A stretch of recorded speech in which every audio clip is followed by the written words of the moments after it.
Assalamualaikum warahmatullahi wabarakatuh. Bapak, Ibu, dan seluruh keluarga yang sedang menyimak, mohon sebentar, jangan kemana-mana dulu, jangan geser layar, jangan pindah channel.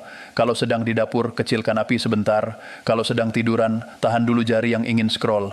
Tolong dengarkan sampai tuntas, karena apa yang akan kita bahas hari ini bukan kabar biasa, ini bukan isu, bukan gosip, bukan katanya si A, bukan kiriman WhatsApp yang sumbernya tidak jelas. Ini adalah informasi resmi, ini adalah kepastian, ini adalah hak Bapak dan Ibu yang selama ini ditunggu dengan penuh harap, penuh cemas, dan penuh tanda tanya. Hak yang setiap bulan dicek saldonya, hak yang setiap pagi dipikirkan, hak yang setiap malam membuat dada terasa berat antara berharap dan takut kecewa, antara percaya dan ragu, antara ingin yakin dan takut jatuh lagi.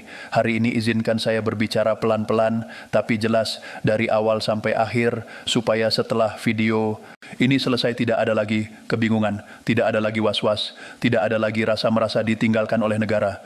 Bapak dan Ibu, mari kita jujur dari awal, menjadi pensiunan bukan perkara mudah. Setelah puluhan tahun mengabdi, bangun pagi, bekerja tanpa banyak pilihan, menjalankan perintah negara, tiba-tiba semuanya berhenti, tidak ada lagi gaji aktif, tidak ada lagi tunjangan rutin seperti dulu, yang tersisa hanyalah hak pensiun, hak yang seharusnya menjadi penopang hidup di usia senja, hak yang seharusnya memberi ketenangan, bukan kecemasan. Ketika pemerintah mengumumkan kebijakan kenaikan gaji pensiunan, harapan itu kembali menyala. Banyak yang tersenyum, banyak yang mulai menghitung, banyak yang berpikir akhirnya sedikit lebih lega. Tapi waktu berjalan, bulan berganti, tahun berlalu, kenyataannya banyak yang masih menerima nominal lama. Pertanyaan itu terus muncul dan tidak pernah benar-benar hilang. Rapel ini sebenarnya kapan cair? Apa benar ada? Atau hanya wacana yang akan menguap seperti janji-janji sebelumnya? Hari ini saya sampaikan dengan sangat tegas, dengan penuh tanggung jawab, pemerintah Republik Indonesia secara resmi memastikan bahwa dana rapel, kenaikan gaji pensiunan sudah dicairkan, bukan rencana, bukan masih dibahas, tapi sudah dijalankan dan sedang disalurkan. Keputusan ini dilaksanakan melalui Kementerian Keuangan dan disalurkan melalui PT Taspen sebagai lembaga resmi pengelola dana pensiun. Artinya apa? Artinya ini bukan isu, ini bukan kabar liar, ini bukan informasi setengah-setengah, ini keputusan negara dan bisa dipertanggungjawabkan. Namun di sini saya perlu meluruskan satu hal penting yang sejak awal menimbulkan banyak kebingungan. Kenapa ada yang sudah cair tapi saya belum? Kenapa tetangga sudah dapat tapi rekening saya masih kosong? Apakah ada yang salah? Apakah hak saya hilang? Apakah saya dilewatkan? Tenang, jangan panik. Dengarkan baik-baik. Proses pencairan dana rapel ini memang tidak instan, dan itu bukan karena negara menunda, bukan karena pemerintah tidak mau membayar, bukan karena dana tidak ada, tapi karena ada proses yang harus dilalui demi keamanan dan ketepatan. Verifikasi data dilakukan secara menyeluruh. Sistem diperbarui, administrasi dicocokkan satu persatu. Tujuannya satu, supaya dana yang dibayarkan benar-benar sampai ke orang yang berhak, tanpa salah transfer, tanpa penyalahgunaan, tanpa risiko hukum. Di kemudian hari, negara ingin memastikan bahwa setiap rupiah yang keluar tepat sasaran, karena dana ini bukan dana kecil, dan karena di balik angka itu ada kehidupan nyata, ada obat yang harus dibeli, ada listrik yang harus dibayar, ada dapur yang harus tetap mengepul, ada cucu yang menunggu uang sekolah. Ini bukan sekadar angka di layar. Ini tentang hidup banyak orang. Dan di sini saya ingin Bapak dan Ibu benar-benar memahami satu hal yang sangat penting. Dana rapel ini bukan bantuan sosial, ya, bukan sedekah, bukan pemberian. Ya, ini adalah hak atas selisih antara gaji lama dan gaji baru yang seharusnya sudah diterima sejak kebijakan kenaikan diberlakukan. Selama ini banyak pensiunan masih menerima nominal lama, padahal aturan baru sudah sah. Selisih itulah yang disebut rapel.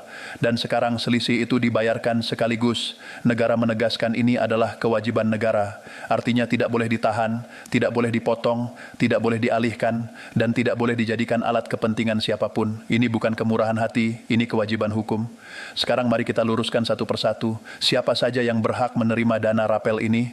Pensiunan ASN yang masih hidup dan menerima gaji bulanan, pensiunan TNI dan Polri, janda dan duda pensiunan yang sah secara hukum.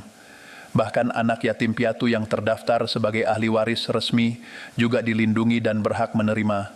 Semua ini bukan berdasarkan kira-kira data penerima tercatat di sistem PT Taspen yang terintegrasi secara nasional.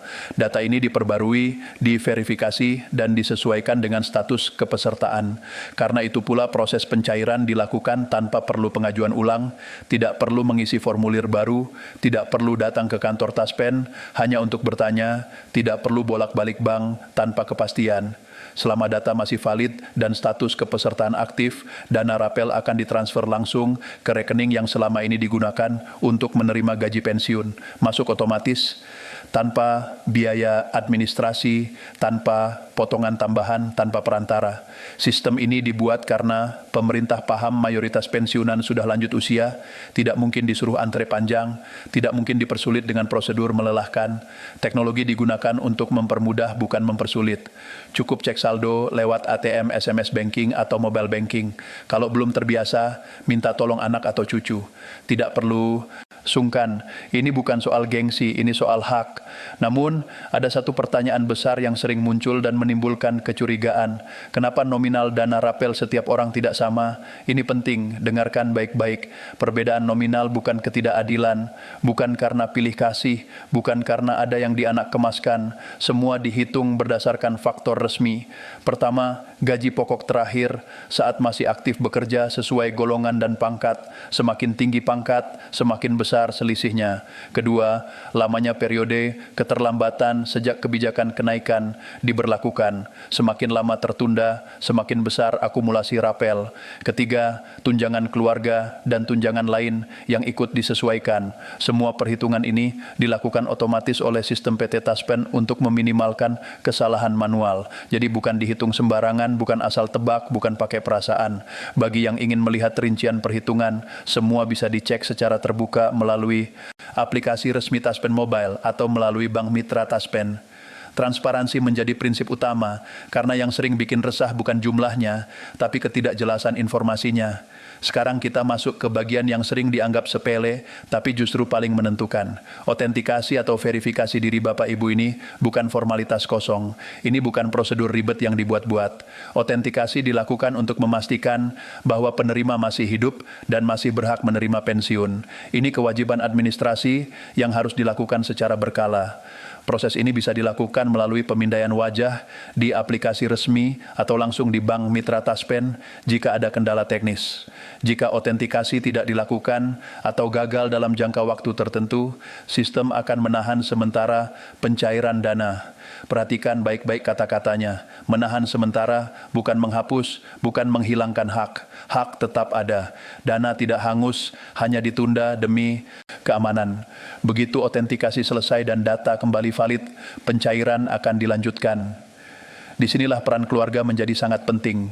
Anak, cucu, atau pendamping harus membantu. Ini bukan sekadar urusan administrasi, ini perlindungan hak finansial orang tua. Dan pada titik ini, Bapak dan Ibu harus sangat waspada. Setiap kali ada pencairan dana besar, selalu muncul oknum yang ingin memanfaatkan situasi. Modusnya beragam, ada yang mengaku petugas Taspen, ada yang mengaku dari bank, ada yang mengirim tautan palsu dengan alasan percepatan pencairan. Ingat baik-baik, Taspen dan bank tidak pernah meminta PIN ATM, kode OTP, nomor kartu atau data rahasia melalui telepon atau pesan. Jika ada yang meminta, itu pasti penipuan. Semua pencairan dilakukan otomatis. Tidak ada biaya tambahan, tidak ada jasa perantara, jangan klik tautan mencurigakan, jangan balas pesan, jangan berikan data apapun. Sekali data jatuh ke tangan penipu, dana bisa hilang dalam hitungan menit. Bapak dan Ibu berhenti sejenak, tarik napas, karena setelah ini kita akan masuk ke bagian yang sangat menentukan.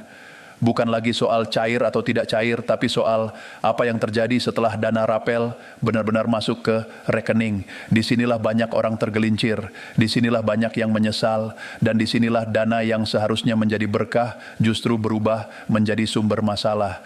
Dan pembahasan penting itu akan kita lanjutkan di bagian berikutnya, Bapak dan Ibu. Sekarang kita masuk ke bagian yang paling jarang dibahas secara jujur.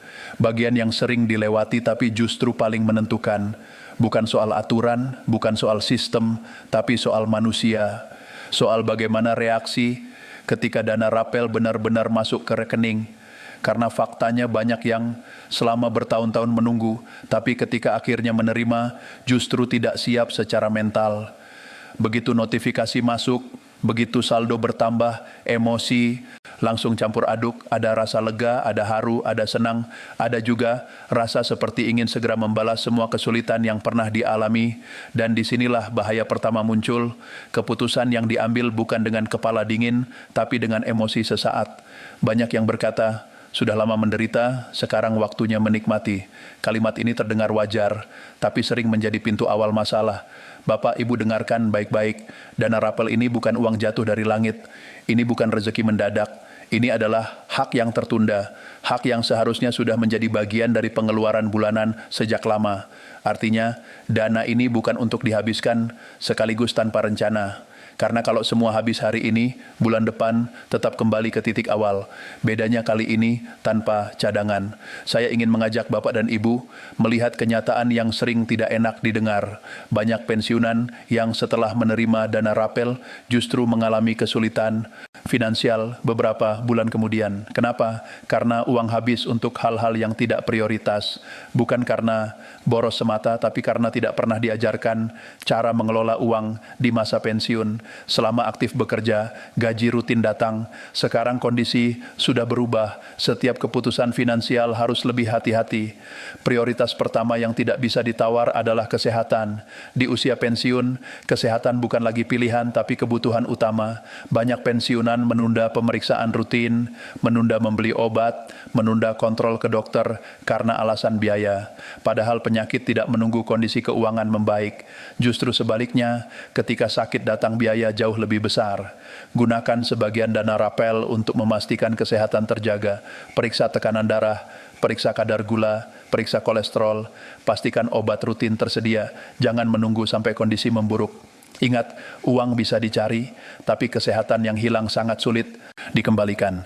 Pemerintah mencairkan rapel ini salah satunya agar pensiunan tidak lagi menunda kebutuhan medis yang penting. Setelah kesehatan, barulah kita bicara kebutuhan pokok rumah tangga, listrik, air, gas, bahan makanan. Pastikan semua aman. Banyak yang tergoda langsung membeli barang besar tapi lupa bahwa kebutuhan harian tetap berjalan setiap bulan. Jangan sampai dana rapel habis, tapi bulan berikutnya harus berhutang untuk kebutuhan dasar. Ini bukan soal pelit, ini soal bertahan hidup dengan tenang. Selanjutnya yang sering dianggap sepele tapi sangat menentukan ketenangan hidup adalah tabungan darurat. Minimal untuk 3 bulan kebutuhan hidup. Kenapa 3 bulan? Karena keadaan darurat tidak bisa diprediksi. Atap bocor, kendaraan rusak, kebutuhan medis mendadak. Dengan tabungan darurat, Bapak dan Ibu tidak perlu panik, tidak perlu meminjam, tidak perlu merasa tertekan. Tabungan ini bukan untuk gaya hidup. Ini untuk menjaga ketenangan pikiran. Kalau setelah semua itu masih ada sisa, barulah bisa dipertimbangkan untuk perbaikan rumah atau usaha kecil. Tapi disinilah saya harus bicara sangat jujur, banyak pensiunan yang terjebak pada janji manis, investasi cepat untung, usaha tanpa risiko, modal kecil, hasil besar.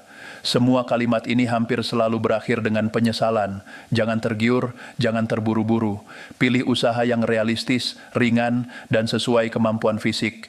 Tidak perlu besar, yang penting stabil.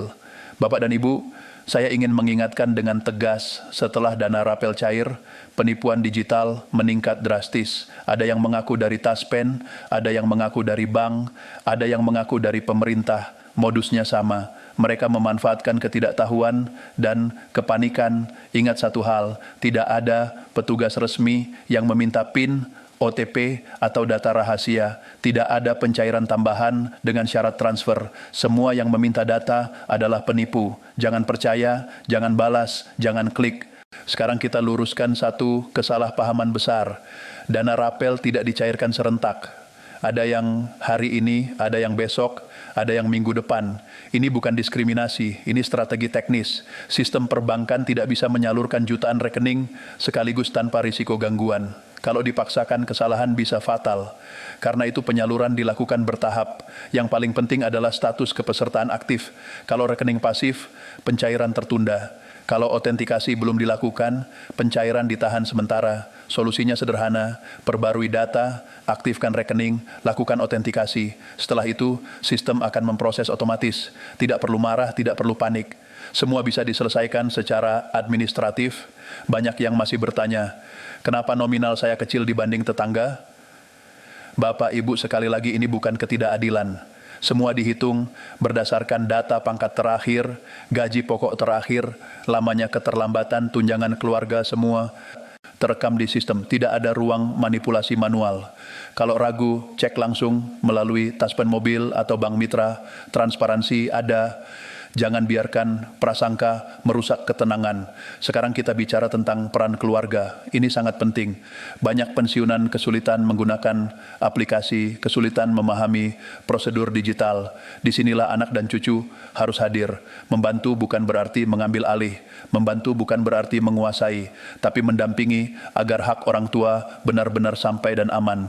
Jangan sampai karena gap teknologi, hak finansial justru hilang. Saya ingin menyinggung satu hal sensitif, tapi nyata. Ada kasus di mana dana rapel habis bukan karena kebutuhan, tapi karena tekanan sosial.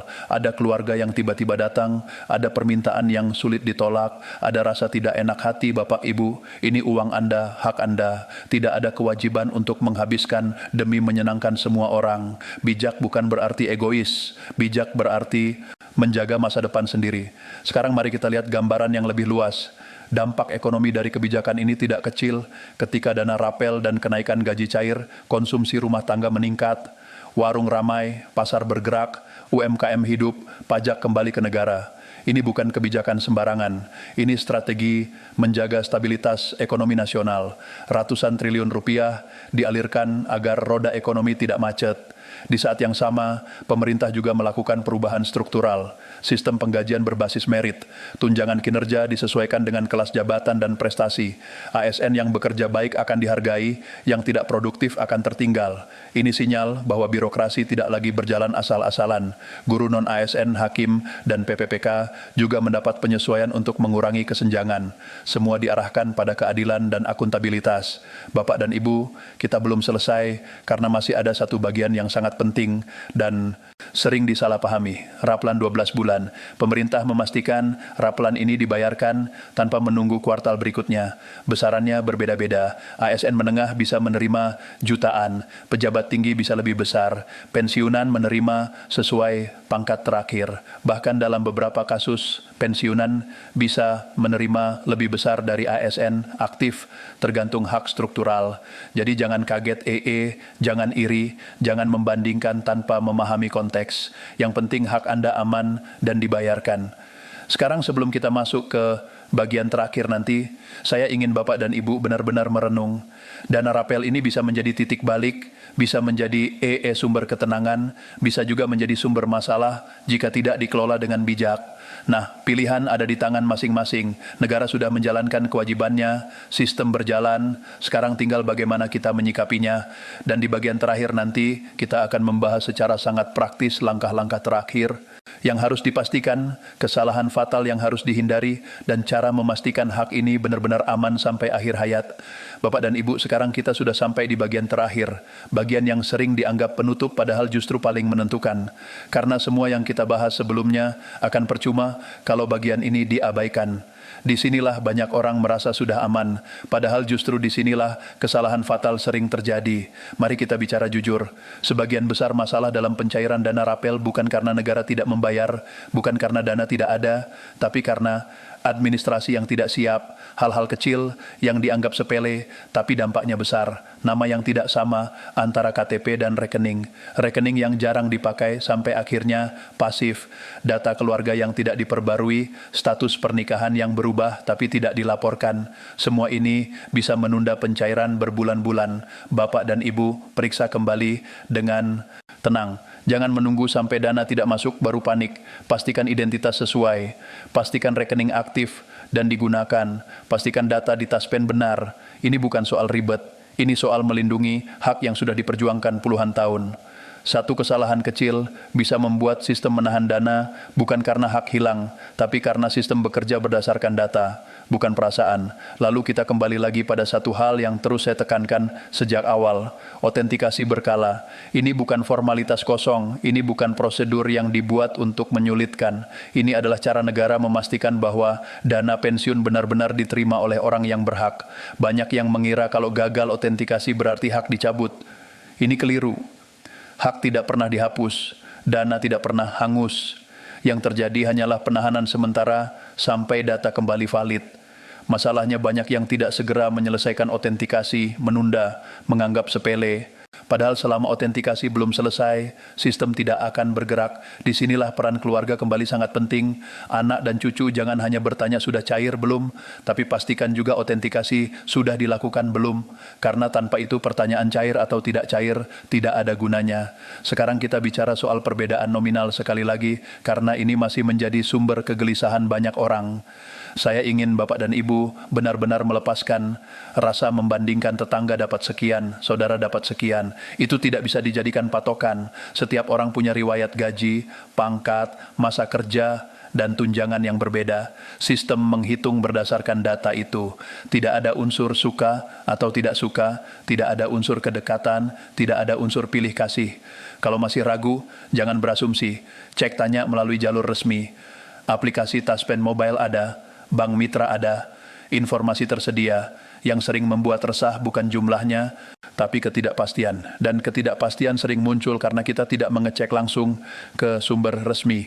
Bapak dan Ibu, sekarang mari kita bicara soal satu kesalahan besar yang sering terjadi setelah dana benar-benar masuk, yaitu merasa semuanya sudah selesai, merasa sudah aman, merasa sudah bebas. Padahal dana rapel ini bukan solusi jangka panjang, ini bukan gaji bulanan baru, ini hanya penyesuaian atas hak yang tertunda. Kalau dana ini habis tanpa perencanaan, kehidupan setelahnya tetap akan berat. Banyak pensiunan yang setelah menerima dana rapel langsung mengubah gaya hidup, belanja besar, mengikuti keinginan yang selama ini ditahan. Tidak salah ingin menikmati hasil jerih payah, tapi kalau tidak dikendalikan efeknya sangat terasa. Beberapa bulan kemudian uang habis, kebutuhan tetap jalan, dan rasa sesal mulai muncul. Sayangnya penyesalan tidak bisa mengembalikan uang yang sudah habis. Karena itu saya ingin mengulang sekali lagi dengan sangat tegas. Prioritas kesehatan tidak boleh ditawar. Jangan menunda berobat, jangan menunda pemeriksaan, jangan menunda membeli obat. Banyak yang merasa sehat, padahal penyakit di usia lanjut sering datang tanpa gejala awal. Dana rapel ini salah satunya dimaksudkan agar pensiunan tidak lagi mengorbankan kesehatan demi bertahan hidup. Setelah kesehatan, pastikan kebutuhan rumah tangga aman. Jangan sampai listrik menunggak, jangan sampai dapur kosong, jangan sampai kebutuhan dasar justru terabaikan demi keinginan sesaat. Ketenangan hidup bukan datang dari barang mahal, tapi dari kebutuhan dasar yang terpenuhi tanpa rasa cemas. Tabungan darurat juga bukan pilihan, tapi kebutuhan. Banyak yang berpikir, saya sudah tua, untuk apa tabungan? Justru karena usia tabungan darurat menjadi lebih penting. Kejadian tak terduga, tidak melihat usia. Dengan tabungan, Bapak dan Ibu tidak perlu merasa tidak berdaya ketika keadaan darurat datang. Kalau ingin memperbaiki rumah atau membuka usaha kecil, lakukan dengan perhitungan, jangan mengikuti emosi, jangan tergiur janji manis. Banyak kasus di mana dana rapel habis karena ikut investasi bodong. Iming-imingnya selalu sama, aman, cepat, untung besar. Kalau ada yang menjanjikan hal seperti itu, berhati-hatilah. Tidak ada keuntungan besar tanpa risiko besar. Dan di usia pensiun, risiko besar bukan pilihan bijak. Sekarang kita bicara soal perlindungan ahli waris. Untuk janda, duda, dan anak yatim piatu yang sah secara hukum, negara menjamin hak ini. Dana rapel dan hak pensiun tidak hilang hanya karena penerima utama meninggal. Selama data ahli waris terdaftar dan sah, hak tetap dilindungi. Kalau ada oknum yang mencoba mempersulit tanpa dasar, itu bukan prosedur resmi. Laporkan, jangan diam. Negara menyediakan jalur pengaduan resmi.